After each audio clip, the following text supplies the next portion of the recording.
Welcome, everyone. My name is Samir Ibrahim, and I'm thrilled to be facilitating this conversation. We have such a powerful panel today. This is going to be really special.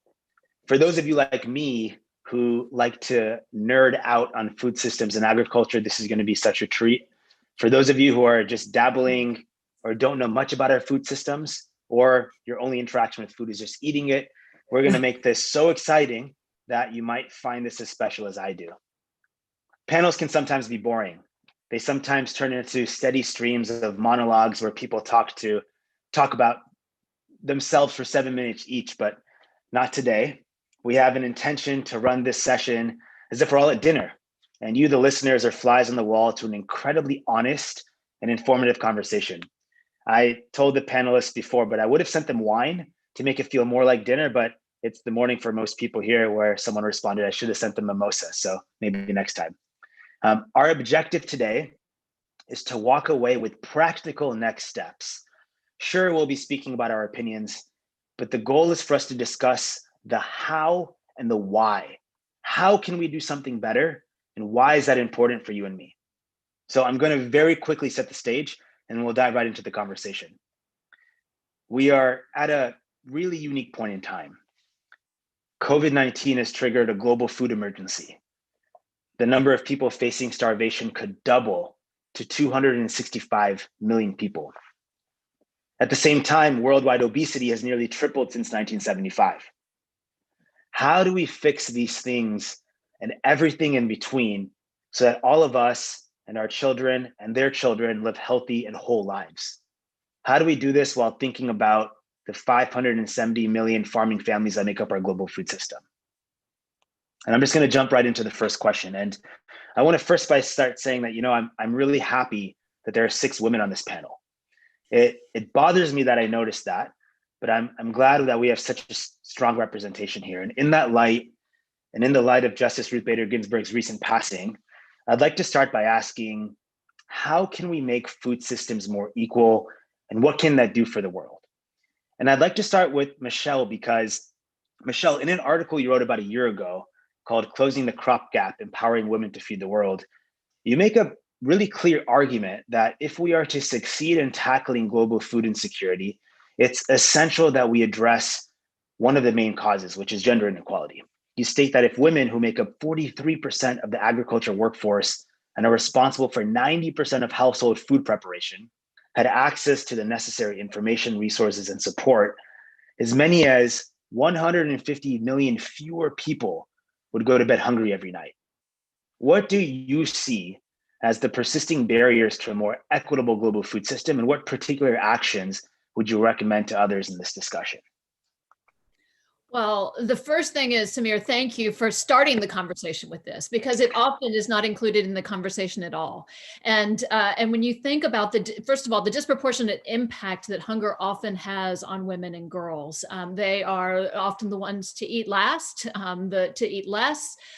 We in our survey of women, actually, pre the Beirut explosion, 85% of the women said they were eating less at this point in order to ensure that their families had more to eat. And so we also know that they can be a big part of the solution. As you said, almost half of the workforce in developing countries as smallholder farmers are women, and yet they don't have the same access to seeds, to markets, to training. And so if we did that, we could feed, as you said, 150 million more people in the world. So I think the first piece of this is ensuring that we are incorporating gender equality as a part of the conversation, taking into account. We need to make sure women are at the table from a leadership perspective. And we also need to be thinking about, as an example, private sector partnerships that can crowd in more equitable solutions for women. In Bangladesh, as an example, we worked with the second largest dairy company, and they went from 2% of their producers being women to 55%. Just with the set of levers that they were able to change. So it is a huge part of the equation, and it's a perfect way to start the conversation.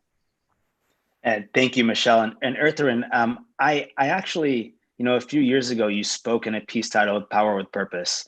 And aside from that just being a simply beautiful piece, you spoke about the importance of giving voice to those that you serve, particularly women. And you said you do that by being a woman and unapologetically bringing that power to your work.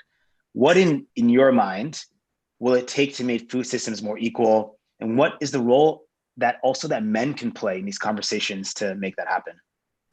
Well, again, thank you very much and I share Michelle's passion and regard for you, Samir, for starting this conversation with women. And I want to embrace everything that Michelle said as right on.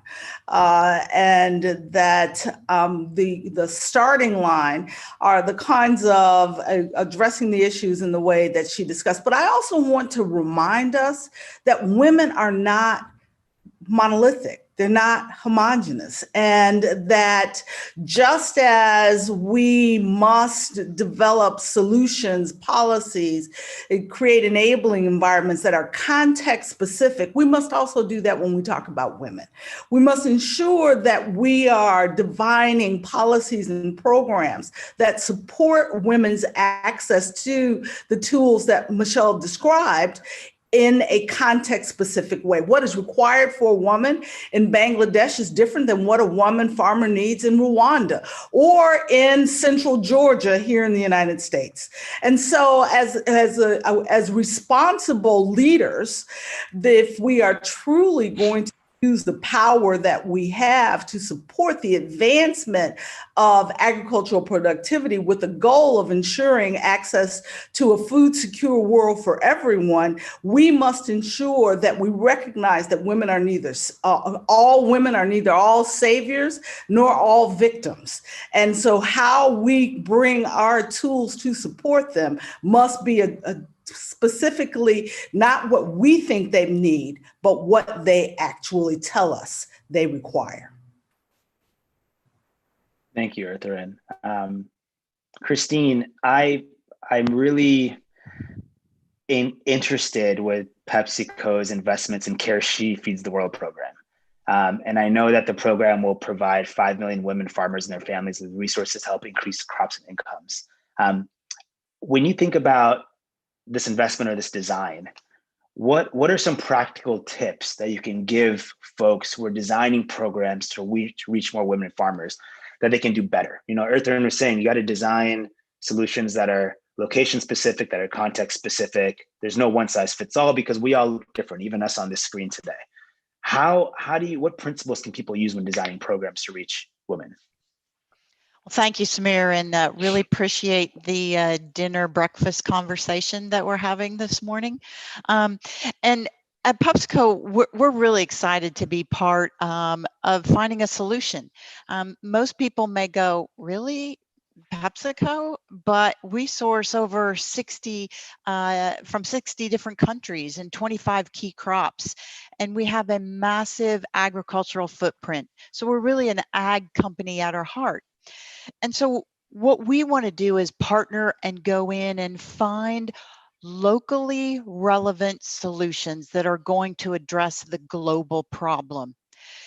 As we've heard, there's a number of issues that women experience in agriculture, from getting quality seed to education. One of the biggest ones we see is time poverty. We ask women to do an enormous amount of things during the day: food preparation, childcare.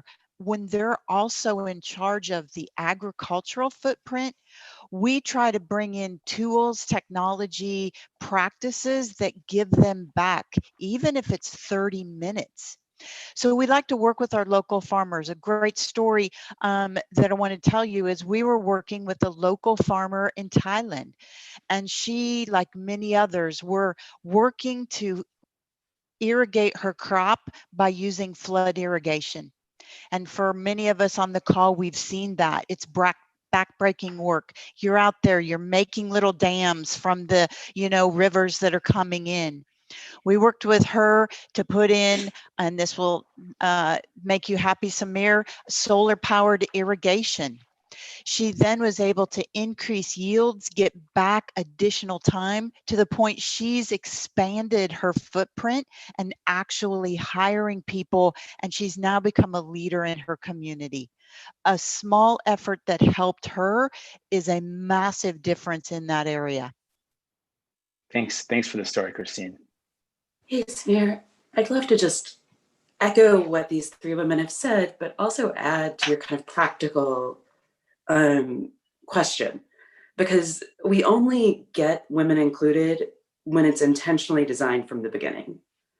And that's everything from the choice of crop to work on, because women often are put into different crops, to how you think about, if you're working through a farmer producing organization or some kind of co-op, being incredibly intentional about who's on the board of that group, really thinking about what time of day you hold meetings, like the number of intentional decisions that have to be made along the way. And I think Ertharin and others point that women in the deciding and design phases play such an important role to be able to say, hey, we can't have it at noon because all the women are here at that point. And just those insights that come from local, really thinking about who are you listening to, who are you designing for, and making sure you're investing in ways that really are centered on making sure women are included in the process, whether that is through women exclusive programs, or I think we find often as importantly, how we have women and men at the table and men as part of building gender inclusion. I love that. Thank you so much, Julie. Thank you everyone for those responses. Before we dive into more practical steps with the questions, I'd actually like to take a step back and chat about how has COVID-19 shifted these food systems that we're talking about. I'm particularly interested in the views, the different views from corporates to government to NGOs. So I'm gonna start with Ambassador Kraft. This is probably gonna be the only question where it's more just setting the scene. But I think it is important just to hear the perspectives of how are we all thinking about this? What's like actually happened? And how are things actually different right now? Ambassador Kraft.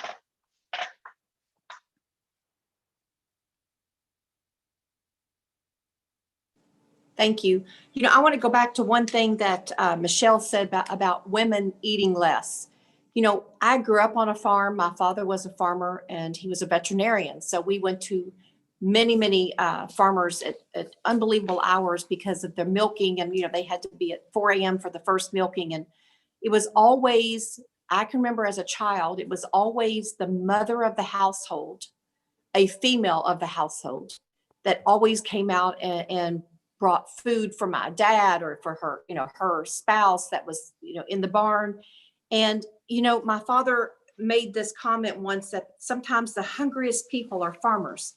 And that's because they are so busy, making certain and taking care of everyone else. And so that goes back to what Michelle said, that women eat less. And so sometimes the caregivers are the last to receive. And that's just by nature, because someone has to be the one that sets the table, and setting, not meaning with utensils, just setting that tone, setting the food, setting the atmosphere, and making certain that everyone is served with them. I think with COVID, obviously in some of the emerging countries, with my travels pre-COVID and just seeing it's actually the scale of poverty, the scale of food of starvation, and now we can look at this as wasting, and some like in Yemen with this terrible, this hunger situation. It's really numbing because you almost feel helpless until you start meeting the farmers. So when I traveled, whether it was to Turkey, to the border, to Colombia, to South Sudan, any of the areas, the most hope were amongst the people that work the land, because they understood the needs and the necessities. It's more than just the farming. And, farming is now a business. And so we see with COVID that with the supply chain, everything has been affected because of COVID. It's obviously you can't get frontline workers into areas. The Secretary General called for the global ceasefire in March so that we could get more necessary humanitarian aid. A lot of it in food, unstable areas. And so I found that delivery been our main problem. because we don't have a lot of protection for the frontline workers and for the delivery aid. And then obviously conflict in those areas, whether it's Yemen, Syria, Lebanon, Libya, Venezuela, Colombia's taken in all these refugees. But to see the food banks, to see the food centers, they mainly are served by women. And with COVID, these women have had another layer, which is trying to protect themselves and also trying to protect a lot of the maternal issues that are coming in because of COVID. They're not able to get the help. And then they're coming in, obviously they have children, the children are hungry. So COVID has really compounded the problem. There was the problem anyway. So we can't forget that food insecurity is in existence. And, malnutrition can come in all sorts, shapes, and sizes. I mean, it can be malnutrition where you have plenty of food, but you're not aware of micronutrients and how to best serve. Each country is different as far as what they need. Each country is different as far as their disease, their conflicts. And so we've had to really go country by country and look at the needs now that COVID has hit, and making certain that the children are served first and the elderly, especially if the children, because they can't learn. We have found that the school systems has really broken down because children have such lack of access to nutrition, and therefore they're not able to learn properly. So at the UN, it's been a real challenge, but we were already challenged anyway with countries that have been in conflict. And, obviously we're right in the middle of making certain that we renew the sanctions on Iran. And, if you look at these countries that are, a lot of the food insecurities is because of the conflict. And it's because we go back to this, these rogue regimes that support, whether it be Assad or support terrorists that actually steal from the humanitarian aid that's coming in. So we've got just so many different areas of issues before we can even really tackle some of the basic hunger issues. So, I hear you. I find that, sitting down to dinner, what we discussed this yesterday, I had a lunch with a group of ambassadors, and this is one of at lunch, we all discussed just the problems and the issues that each country is seeing with, and every need is different.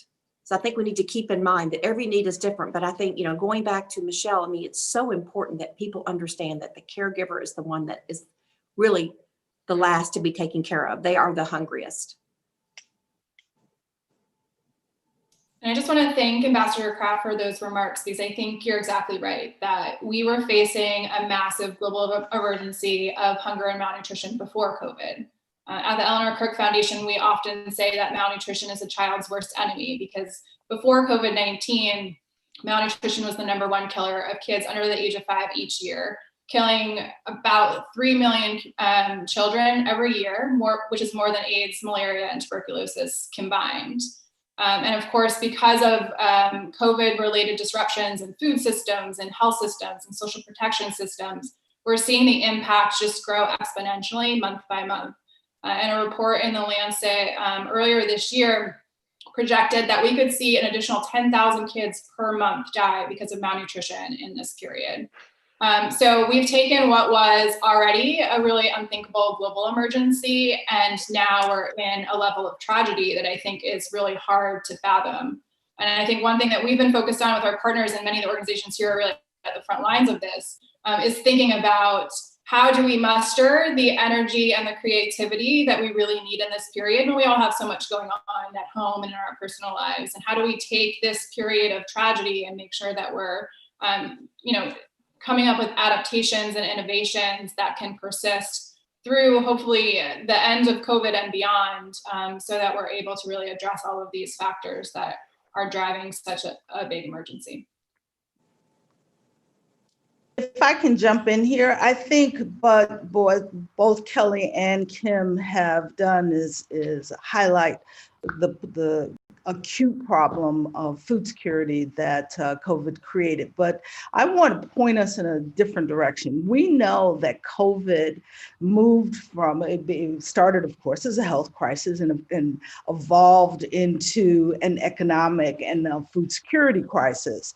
And we recognize that it evolved into an economic and then a food security crisis, because while our food systems are quite efficient in the United States, our global food system, how we move food from one place to another, we recognize that when we had shelter in place orders and quarantines, that long efficient food chains did not move food to the people that needed it when they needed it at the price that they could afford it. And what is required is an investment in more regional and local food systems that support access, particularly to more nutritious foods, as Kim was saying, that will ensure the continued affordability of nutritious foods by the entire population during periods of crisis.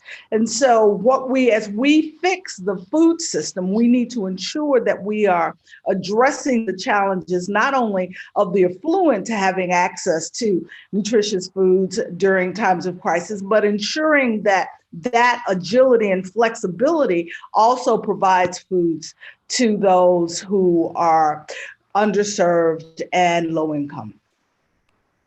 And we're going to be talking about democratizing health a little bit later, but I think that's exactly right. Heiko, from a large corporate perspective, I'd love to hear your comments on how COVID has shifted the food system from your perspective and how that may differ what we've heard from the previous three speakers. Well, I think the trends are very similar. I don't think they're different from our perspective.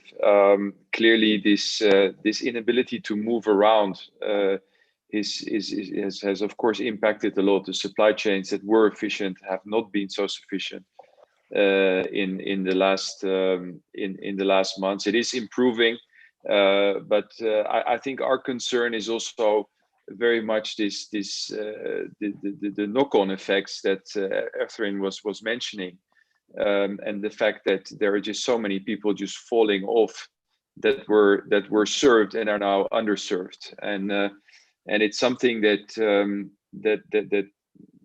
we have to adapt as a company, as a society, we have to adapt to. We've tried to. It was actually already something that we announced last year at Bayer, to think of how can we contribute better to the development of serving the underserved, and particularly for smallholder farmers, as we are through our agricultural business, very sizable player in that field. We have committed ourselves that we, out of the sort of more than 500 million smallholder farmers that are active today, that we need to give better access to 100 million of those. And with access of that, I mean knowledge, I mean services, products. I mean, it's very often a matter of educating, of teaching other more modern practices. Obviously, we need partnerships. I mean, we're gonna, investments need also, that's also a fact for smallholder farmers. They don't always have access to capital in the right way. But we will certainly play our part, and we have made public commitments already announced 6 months ago that we will target 100 million between now and 2030 to help develop smallholder farmers, which is material in developing countries. Samir, it's interesting. Part of my job is that I get to sit in the walls of Walmart. The largest grocer in the world in many ways. And so you get an interesting view of the entire food system. And what we saw is, across the entire system, there were failure points that weren't prepared for what we faced. So whether it was farmers not being able to harvest due to labor shortages, or lockdowns, or local markets being closed where they sell their crop, to massive changes in demand overnight that created real need for shelf-stable food at rates that we just aren't used to seeing, and also led to gluts in fresh produce, as people really were shopping less frequently and looking for things with longer shelf life. And that changes your waste profile, a number of things, to distribution systems that often were reliant on in-person volunteers, particularly here in the US, and models where people come in and choose what they want, that needed to really reinvent themselves overnight. Whether they had the cold chain for that, the staffing for that. And so I think across this, we saw, failures at many points that led to the just tremendous crisis that the other panelists have mentioned, and certainly disproportionately fell on underserved low-income groups. And so, but I also would say it's led to tremendous innovation in some places. And I think in some ways we're seeing people accelerate changes that would have taken 5 to 10 years to get real technology in the hands of farmers so that they can trade and have, real transparency to prices of crops, to redesigning distribution systems that we already knew were failing, and not reaching people who were working multiple jobs or various things. So I think that we certainly have a crisis that none of us would have chosen, but we are in the kind of rush to solve the problems. I'm really hopeful that we're seeing people redesign for resiliency in much different ways than we might have without a crisis. Yeah, Samir, I would echo what Julie just said. I think historically we've looked at the individual component of the ecosystem. We've looked at the farmer, we've maybe looked at a donor, we're looking at policy, but we now need to look at this as a holistic ecosystem, and we can't pick and choose our favorite project to work on. And so really, I think we have to collectively embrace multi-stakeholder partnerships, and the idea that we may not all get our own particular agenda solved, but are we, like to use individual that is head of the World Farmers Organization, have we all turned our heads in the same direction? Meaning, are we going forward in a way that's going to change the ecosystem that is positive? That is the real challenge, I think, that can we bring innovative, locally relevant solutions that are really going to unlock those institutional bottlenecks and improve the resiliency of that ecosystem? Thanks, Christine. That's a great transition, actually. Before we get to the next question, I'd love to hear from Nate. You talked about local solutions, Christine, and Nate works in hyper local areas. And I'd love to hear, Nate, from your perspective, given what everyone has talked about from a global perspective, what's happened at a local level from the food systems? Julie touched on it a bit, but what are you seeing? Yeah, I think as a number of my colleagues have mentioned, what this crisis has done is not necessarily created a new food crisis, but COVID has really exposed the existing crisis that exists not only globally, but I think has been a wake-up call here in the United States, right? We tend to think of hunger as a global issue. The World Food Program doesn't operate in the United States, right? We think of these issues as happening in other places. But the reality is, I think we've now sort of had this harsh wake up that we have an existing crisis in the United States that COVID has now amplified dramatically. We see this in a sort of a more micro level with natural disasters. We had a big Hurricane Laura just hit Louisiana. And what you see is the communities that are impacted when these hurricanes hit are the areas that were already food insecure, the food deserts that don't have access to a lot of, grocery stores or fresh food or access to food. You see low income communities that can't afford to spend money for more expensive foods. those are the folks that really get dramatically hit. And so with COVID, this is now, 1,000-fold.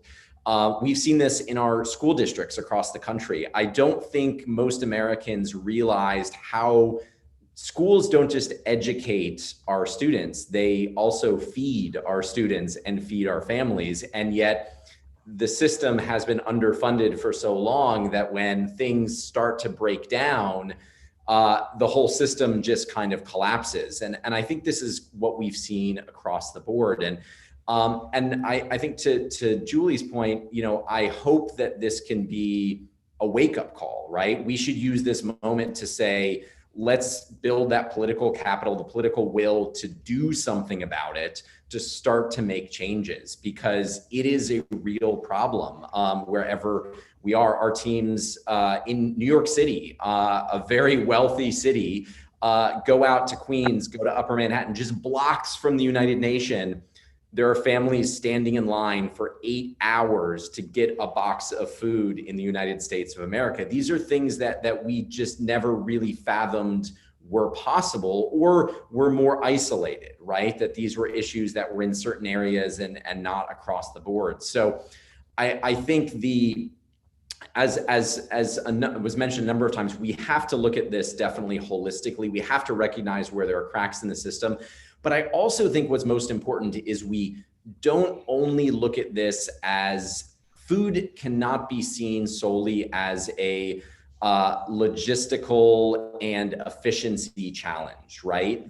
Because when we start to abstract it away from the families and the people and the children, and what people are eating, I think we start to lose sight of what's really important, and the solutions don't really go to solve the underlying problem. I mean, I think you don't solve hunger with food, right? You solve hunger with jobs, empowerment, uplifting women, as was discussed. I mean, all of the things around it. Food is something that touches everything: health, the environment, the economy.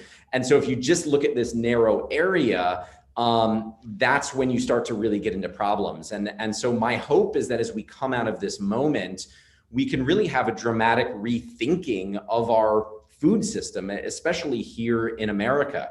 The United States Department of Agriculture, 65% of its budget goes to nutrition, right? Not to agriculture. And yet it's still a department of our government that is primarily rooted in agriculture and separating food producers from food consumers, right? I mean, I don't think it is crazy to think that maybe we need to re-envision the USDA as the US Department of Food and start thinking of this as a really holistic challenge that we have to meet during this time. And I'm actually going to stick on this and dive a little deeper right now. You mentioned health and wellness and bigger words than just food or agriculture. And I want to talk about democratizing health. How do we, and when I think about this, I think about it, how do we get nutritious food to everyone in a way that's cheap and as convenient as going to McDonald's? You talked about the food deserts. And in a presentation you made, you said it's time for a new model. You said we have the capability, technology, and expertise to apply these to these emergencies. And I know that the World Central Kitchen was founded in part to solve the need for people that know food the best and know food in that locale the best. I also came across a photo that you shared of FEMA distributing candy bars and chips. And it seems like you and WCK are changing the assumption that fast and inexpensive mass food distribution has to come at the expense of nutrition and locally informed cuisine, thinking about this in a more broader sense. So my question to you on this thread is, how do we do that? How do we get high value nutritious, because that's the outcome. How do we get healthy, nutritious, high value food to people in a way that's as easy as them as going to McDonald's in some states? Yeah, I think this is one of the most important questions of our time, right? I think the first step is changing the default, right? I mean, FEMA, our emergency management agency, which is tasked with responding to disasters and to COVID, and was given a very large budget of $45 billion in May to help respond to this.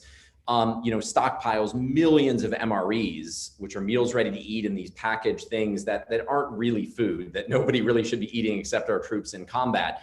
And that's sort of the default thinking, right? So I think we have to start to recognize that we have the technology, the capability, the skill set to change that narrative, to change the way that we operate. And I think from our perspective, we're an organization founded by a chef named Jose Andres. We, by coming at it from the perspective of the preparation of food, our hope is to show that this is something that's doable, that we don't have to respond with quick processed, stuff that has a purpose in certain cases. I'm not saying there's one solution for everything, but when we go into communities and start thinking about the communities first and what they need and how best to serve them, we could be much smarter about it, right? So you look at a situation like Hurricane Maria in Puerto Rico, we're trying to bring in bread produced in Florida on a ship from Miami and bring it in, and it's a logistical nightmare. When what we were able to do was just get generators up and running at the local bakeries, right? The empowering the local community to produce, making sure that there is food resiliency at the local level, so there's access. I think all of those things cumulatively coming together can really start to shift that perception. There's a quote that Jose mentions a lot from one of his mentors that's, too often charity is about the redemption of the giver, when it really should be about the liberation of the receiver. And I think when we start to shift that mindset, especially around food, we can come up with new innovative solutions. We're such an incredible society right now, and what our capabilities are, as was mentioned, especially when you combine government, nonprofit, corporate, what can come together to take action. So thanks, Nate. And we were talking earlier about getting women at the table. It sounds also like getting local constituents at the table when solving solutions could be a practical takeaway for people. Kim, I'd love to hear from your perspective. I know that you've said that it's past time for the global nutrition community to take action and that the nutrition sector has to focus. You've also said that the current system for treating childhood wasting is costly, complex, and puts an undue burden on moms and kids who need care. At ECF, how do you envision a solution that gets nutritious foods to those in need in a way that challenges the inefficiencies of the current system as you describe them? Yeah, thanks for that question. And I think, as Nate just said, that these questions around how do we deliver nutrition through food systems and health systems are really the questions of our time. And there's obviously a lot of factors that go into those dynamics. And many of my colleagues have already pointed to things like government policies that play a critical role, consumer acceptability and demand of nutritious foods. And I know, Ambassador Cousin, you and your team are working on some of these issues in Rwanda and having some really interesting experiences in the last few months. To your question, Samir, I think first, just to say that we do think it is past time for urgent action on nutrition. Like I said before, this has been a long-standing crisis. In many ways, hunger and malnutrition have been with us since the beginning of time. We also know that we do have tools that can work to address hunger and malnutrition. And many of those tools are pretty simple interventions that could be applied at scale to really help prevent malnutrition, to prevent mortality, and to help kids and families and economies really grow and thrive. So I think the first factor is us really as a community coming to a place where we're really comfortable debating the tensions between big multi-sectoral programs that can address the myriad factors that influence malnutrition with the tensions around scalability. We're talking about scaling nutrition programs through pretty fragile systems. And just logically, we know that the more complex a program is, the harder it's going to be to achieve scale. So at ECF, I think, we really challenge ourselves and our partners to be constantly thinking about that tension. Malnutrition is something that is impacted by so many different sectors, so many different issues. It's natural to want to create really complex answers to those problems. But I think we need to really focus on simplicity and scalability so that we can see the impact that some of these potential solutions have to offer. The other thing I just wanted to point out, a lot of my co-panelists have pointed to the need for private investment. And Samir, you started by noting the legacy of Justice Ginsburg and the role of women. And I think one thing that women really do need is access to private investment and capital. And last month, the Eleanor Cook Foundation was really proud to launch a Global Nutrition Financing Alliance with the Development Finance Corporation of the United States at the Concordia 2X Summit. And it was no accident that this alliance was launched at a summit that was really focused on supporting women as change makers. And as many have already pointed, women really commandeer the global food system.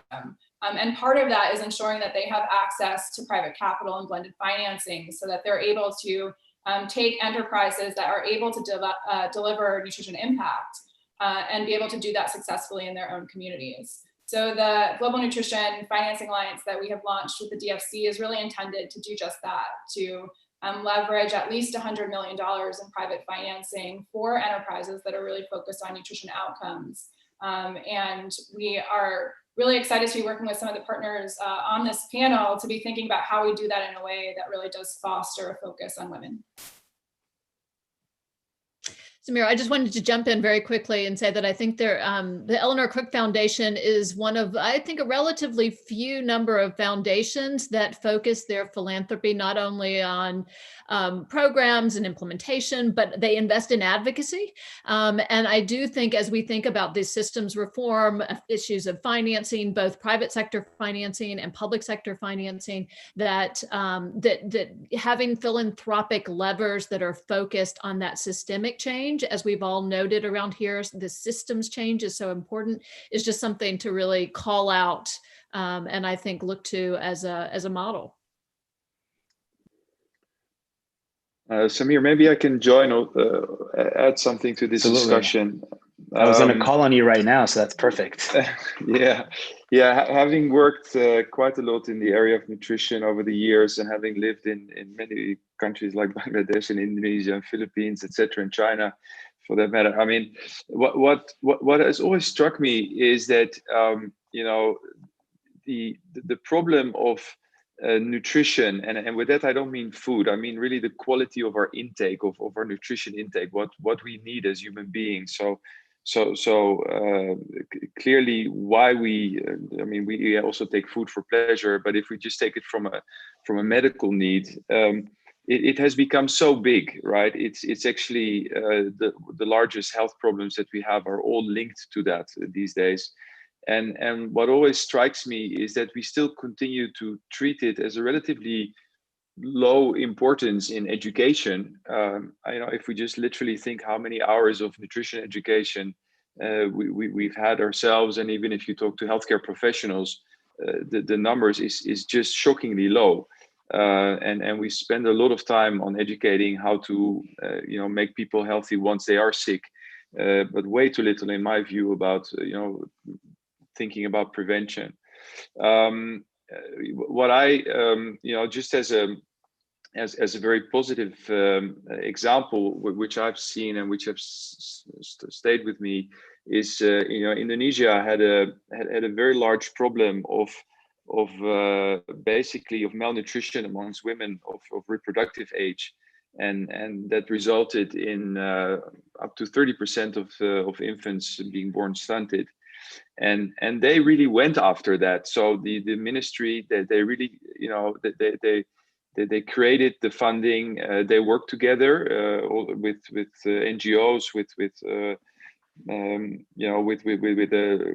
coalition of the willing, let's say, and they have been and have educated through their community system. They have quite a strong community health education system in place, and they have been making dramatic progress. So I feel that just the topic needs to rise higher on the agenda of societies, of not only governments. I mean, this is definitely a multifactorial effort, but it is the biggest health issue that we are facing. And and maybe there's just one good example of one country. It can be done. I think we should just take action, to be honest.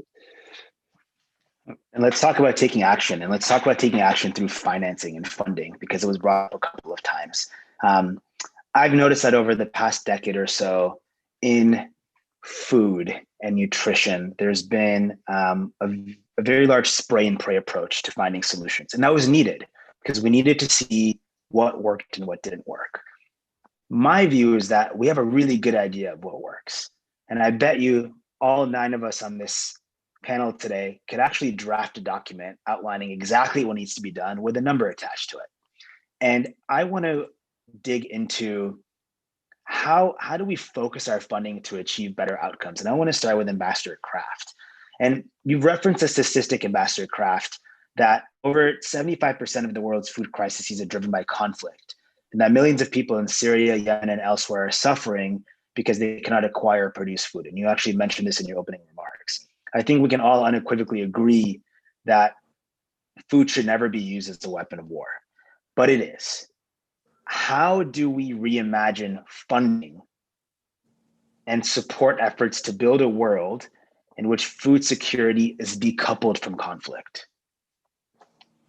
Well, I think, first of all, I mean, that's a really great issue, especially now in the countries, the emerging countries, and the ones that are the most in need, or the ones that already were in dire situations, whether it's Yemen, Syria. But, you know, if you go back to how financially, I think that we're having issues with especially women being able to secure loans, because in some countries, so every country is different as far as where they're elevating women.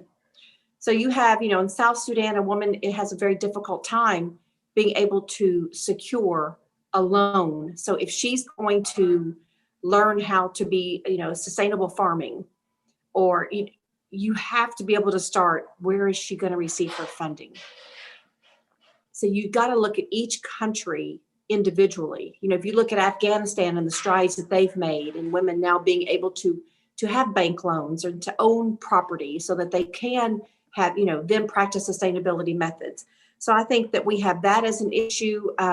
Another issue that I'm just using back to my travels into, you know, Colombia and right there on the border of Turkey, and especially South Sudan and some of the rural areas there, is the delivery. People think of a delivery truck coming in, but you have to also remember that most people are delivering on foot.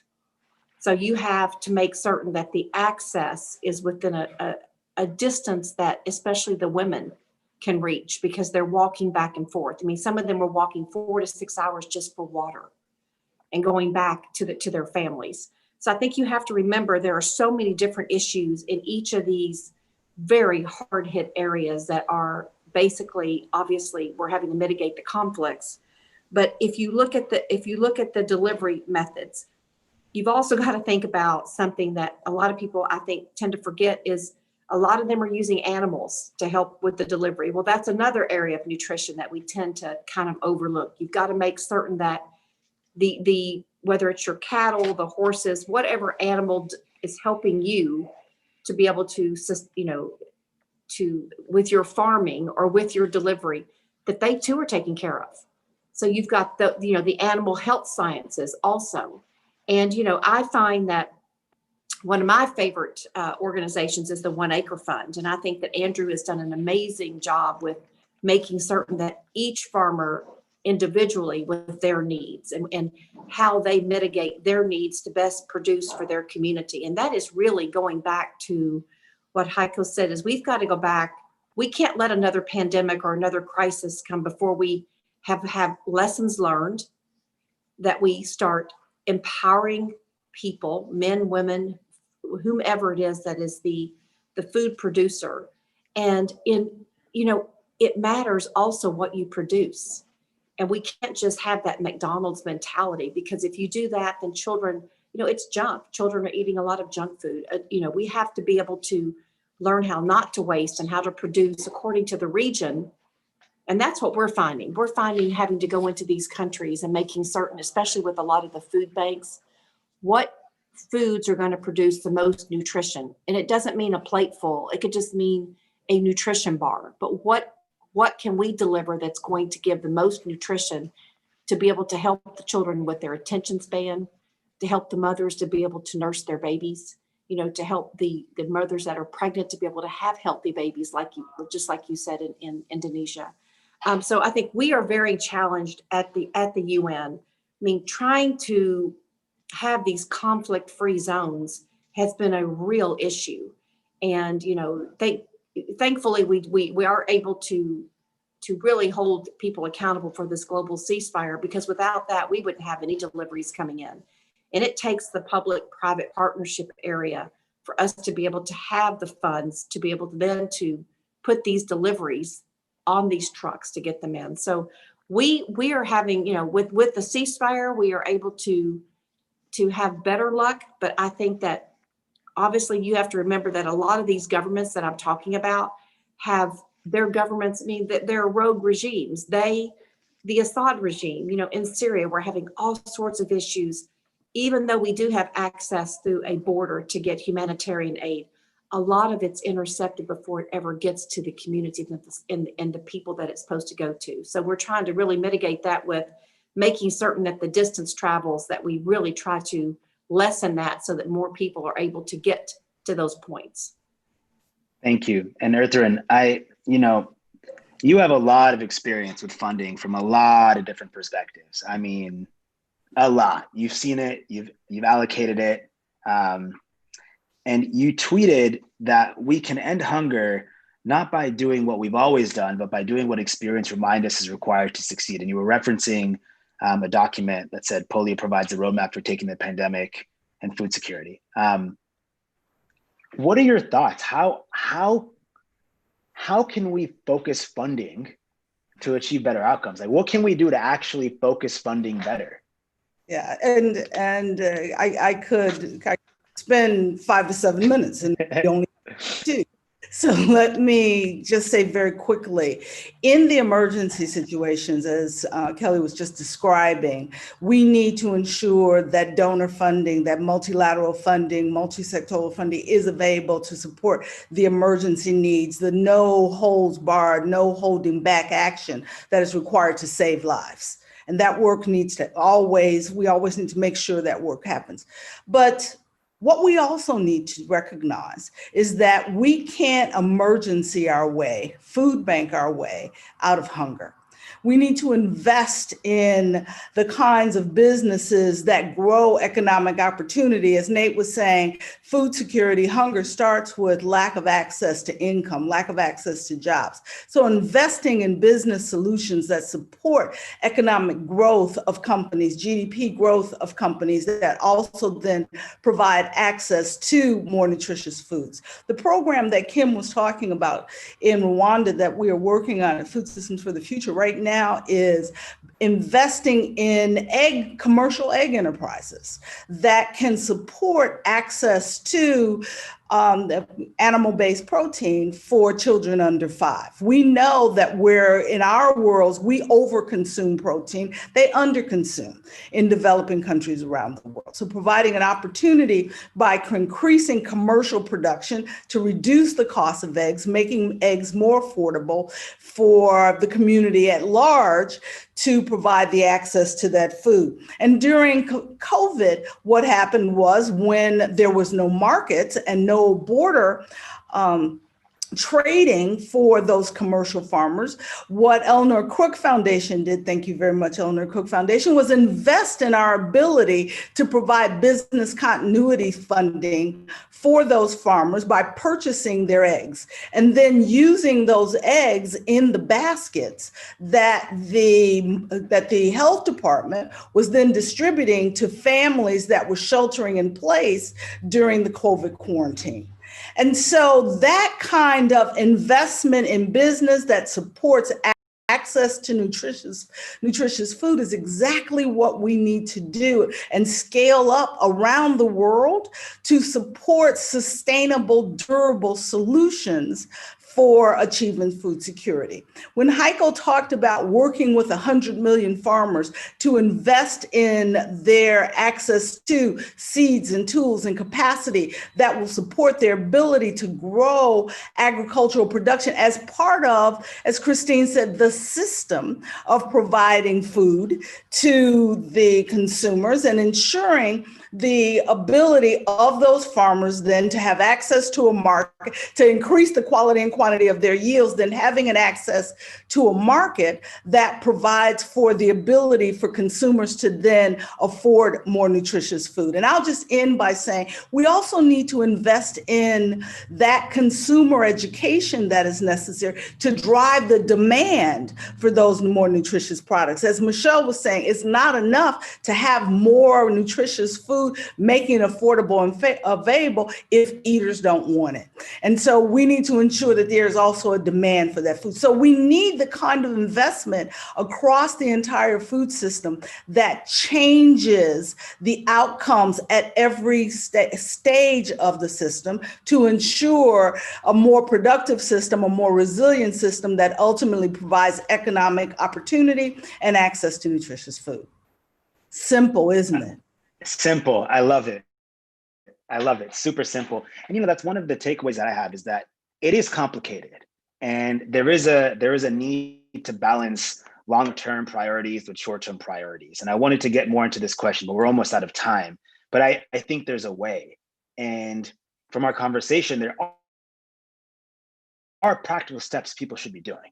And there's no longer an excuse that, food systems are too big and complicated, the value chain is too disaggregated, countries are too different. That's no longer an excuse. We have all of the information that we need to make smart, thoughtful, meaningful, long-term funding decisions, policy decisions, advocacy decisions to actually feed the world.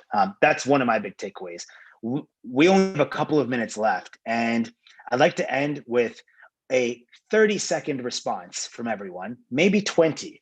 I might even time this, but if you were to say in one sentence, and I'll go across the list, one sentence, what do you think a practical action that someone can take? It could be me, it could be a large corporation, it could be a government. What is an actionable next step that someone could take? And what is one ask that you have of either someone on this call, myself, of anyone else? So what is one actionable next step, and what's one ask of anybody to help solve and make sure people solve food systems, which sounds a bit philosophical, but make sure that everyone has access to high value, nutritious food and can live healthy and whole lives. So I'm going to start with Kim, because you're the only one looking right at the camera right now. So I think you're ready. I hope I didn't catch you off guard. No, that's fine. And I'll maybe answer it in a little bit of a philosophical way too, which is to say a mantra that I really like and that we try to abide by is fall in love with the problem and not the solution. And I think that hits on a lot of the points that my co-panelists have raised today, which is that we need to be coming up with solutions that are context specific, that are adaptive to different environments or different needs. And I think all too often, it's human nature when we come up with some great solution that we think is really going to work, we keep pushing that through, even when it's becoming clear that there need to be changes. And so that mantra of falling in love with the problem and questioning maybe sometimes solutions doesn't always gain you a lot of friends. But I think that if we were all kind of congregated around the problem being millions of children dying each year from malnutrition, millions more not having access to nutritious foods that they need to thrive, then I think that keeping that frame in mind really helps us to navigate and really pressure test whether or not the solutions and approaches that are being deployed are really the best to help make some progress on that challenge. Thank you very much, Kim. Thanks for staying close within time. Nate, 20, 30 seconds. What do you have? Great.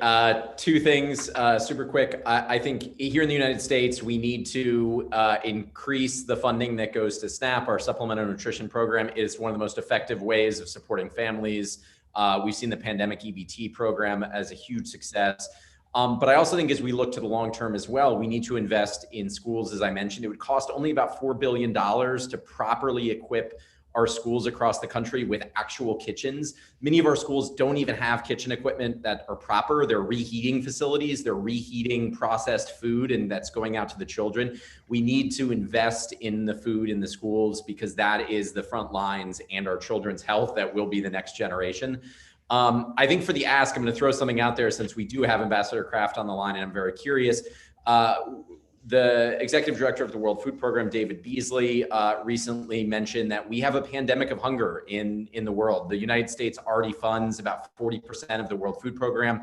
So I'm also curious, since we have her, if there is any talk about increasing funding to the World Food Program and increasing support, because of this urgent request that David Beasley has shared. Ambassador Kraft, do you want to quickly respond to that? Absolutely. First of all, I completely agree with Nate. I mean, just from our personal foundation, our Kraft Foundation, we strongly believe in that you have to provide nutrition for children because they are our future generations. They cannot learn. We have to really focus on the early childhood school education and the kitchen situations in the schools, the actual nutritionist, educating parents, bringing them into the school system, educating them. As far as with the World Food Program, first of all, the United States, the American taxpayers are the most generous in the world.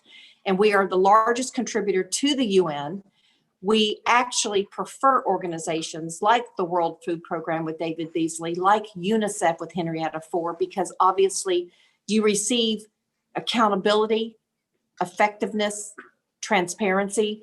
And any David can tell you that whenever he is in need, he knows he just has to pick up the phone. The Trump administration is very much engaged with David Beasley and his needs, as is obviously America. I mean, we have so many different organizations, whether it be your local churches, your communities, everyone knows the World Food Program. And that's because they are accountable.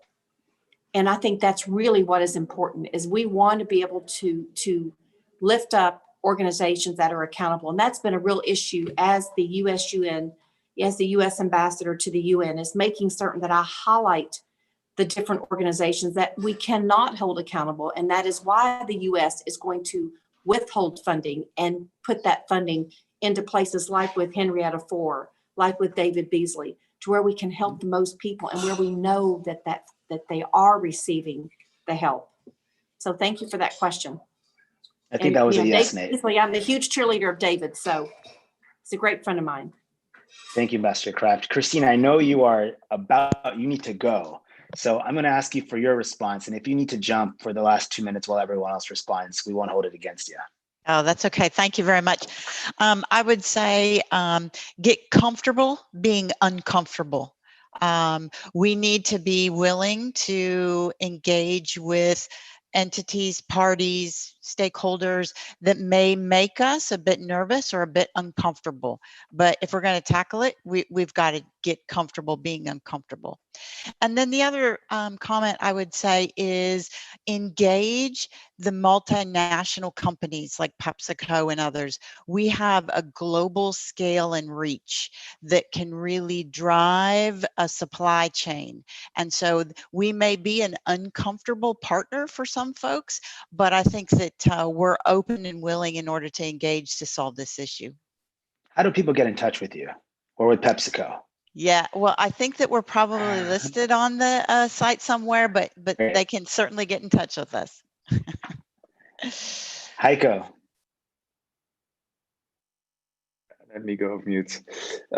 Yeah, for me, I have 2-3 thoughts. Number one, if we think over the past 10 years or 20 years or 30 years, we've seen unprecedented economic growth, but arguably the economic growth has not been inclusive enough. And I think we have too many people that are underserved, and we need to be intentional to bring the underserved faster along. And COVID has not made that better. It has made us step back maybe 2-3 years. We will see at the end what the final number is. So I would just, that's what I do. That's what we do. I think we should be intentional to help the underserved, the smallholder farmer, the children that the ambassador was talking about. I mean, let's at least get the next generation off to the right start, give them the right nutrition, give them the right supplements. It's not always possible with food. We have also supplementation that is extremely effective. So I think if we can all just act in our own sphere of influence and indeed be partners with companies, with NGOs, with governments, we'll come a long way. I'm hopeful. Thanks, Heiko. And if any of you have not checked out Leaps by Bear, amazing program looking at some of this stuff. And I forgot to mention, Christine, next time we talk, we need to talk about your time at Kennedy Space Center, but I think that's for another conversation. Michelle, any last remarks? You're on mute. I think the ambassador had to leave us, but I would say to the ambassador that we must have U.S. leadership on this issue and in cooperating and leading the world, because it can only be done cooperatively and with more resources and more urgency. Second thing is it has to be multi-sectoral, and we do need the leadership of industry and the private sector, and we have great role models on this call. And I hope that the voices here will be emulated and that there will be increasing partners. And the third thing I would say is that every individual has the capacity to lift up their voice and make a difference on this issue. If you want to learn more about that in terms of how to be an advocate, care.org. And I just think it's really important. We need, again, more urgency, more attention, and more resources to both deal with the emergency and to rebuild with resiliency for the future. Thank you. Julie, and then Ertharin, and then we can let everyone go. Sure, I'll be fast. I think on the ask, it's a time where we can think of reinvention versus incrementalism. And so that just is a tremendous opportunity, and we don't get it all the time. We have a shared recognition of the problem, so that provides a real excitement. As for the vision, I think earlier this week, our CEO committed Walmart to become a regenerative company. And I think that provides a frame in food that's really exciting. It's thinking about and owning that in the long term, solving for people and planet will provide value to all stakeholders, including shareholders. And when it comes to food, it's thinking about how we solve the system in a way that is environmentally sustainable and nature is preserved where food is produced, that livelihoods are sustained, so those who grow and work fields have strong livelihoods, and then that food is healthy and affordable. And accessible. And that feels like what we need to work through. And it's hard to do that in silos. We have to see it all together. Thank you. Thank you so much. Ertharin, to close us out. Thank you. Let me say, you say, what do we need to do? I say everything that everybody's just said. Let's do all of those things. Because they're all required for us to, and required for us to invest simultaneously in all the different issues that have been spoken about by the other members of the panel. But what I would ask is that we recognize that as we invest capital, we don't invest it just in programs. We must invest in programs, but not just programs. We also need to invest in private sector solutions that create more resilient market economies across the entire global system, which means that if I have an ask, I'll ask investors to recognize that they need to weigh risk differently in how they invest in agriculture solutions across the value chain that support access to nutritious foods for low income and underserved people in a manner that will provide financial return, but also the impact. The return may come slower, but it will come. It may not come at the same level of a unicorn software solution, but return will come. And what also will come is a world where everyone has the access to more nutritious food, the opportunity to live a more prosperous life. And then we all win. I completely agree. And while we are in a crisis and while some of the numbers can get scary, I feel a sense of hope and I feel energized after this conversation, because if we have all the right people talking about the right stuff, putting money where their mouth is, I think we can actually make this happen. And before we close off, I just want to remind everyone to wear a mask and wash your hands. And if you're in the US, register to vote and get out there to vote as well. Thank you all so much for the time. I hope we can host another dinner conversation, and really appreciate it. So everyone take care, and for everyone listening, hope you have a really good rest of your day. Bye, everyone.